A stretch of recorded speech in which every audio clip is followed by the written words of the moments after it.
অবস্থা বুঝতেই পারছেন, সব চারিদিকে জল। এত বৃষ্টি তো আর কখনো হয়নি। সাউথ ডিস্ট্রিক্টে যা আমার কাছে খবর আছে প্রায় 375 মিলিমিটারের মতো বৃষ্টিপাত হয়েছে। অন্য জায়গায়ও আমি যে শুনেছি প্রায় 250 এরকম 350। তো এরকম বৃষ্টি তো আর কখনো ত্রিপুরাতে মানে আমার জানা মতে হয়নি।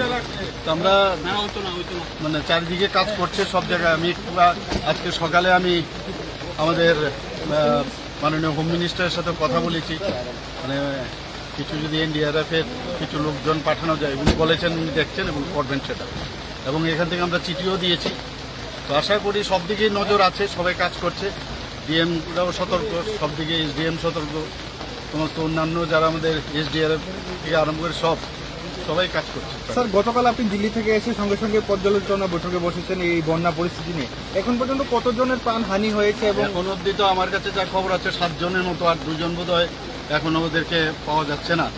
তো পরবর্তী সময়ে জানা যাবে, আসল কি সংখ্যাটা জানা যাবে। যারা ক্ষতিগ্রস্ত হয়েছে তাদেরকে নিশ্চয়ই আমরা সরকারের তরফ থেকে নিশ্চয়ই আমরা সাহায্য করবো। যা করার আমরা করবো, মানে এক্সট্রিম অব্দি আমরা যাবো, যা সাহায্য করবো। বহু জায়গায় দেখা যাচ্ছে এনিমেল আনতে পারা যাচ্ছে না, বা মানুষও ভোগান্তি হচ্ছে। এটা তো আপনারা বুঝতেই পারছেন কি ধরনের, এই ধরনের তো এটা মানে কি বলবো, এই ধরনের তো ঘটনা আর কখনো আগে হয়নি।